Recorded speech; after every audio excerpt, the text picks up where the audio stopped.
So a popular question that seems to pop up at this time of the year every year. So tryouts are around the corner. And one fundamental question I always get from players is this: Coach, what can I do to stand out at my tryout?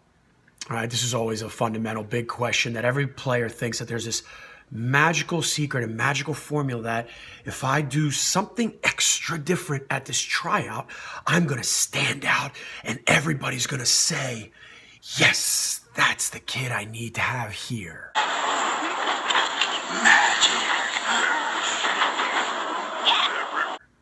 Right?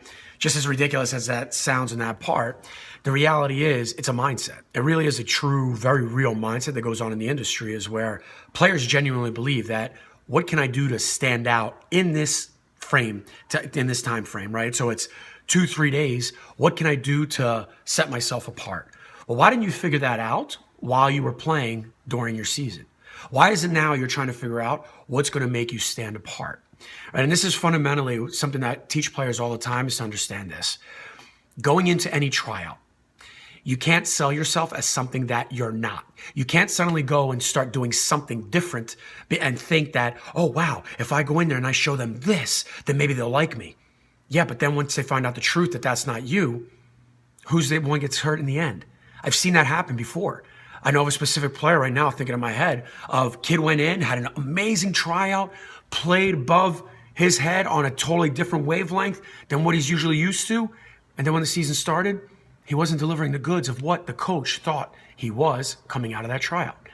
It doesn't work. It doesn't work, right?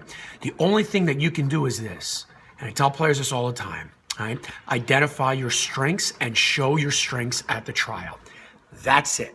You have to show what it is that you do, what it is that you're comfortable to do, what it is that I can trust that you're going to repeat the behavior, and that every single time I can count on you to do this.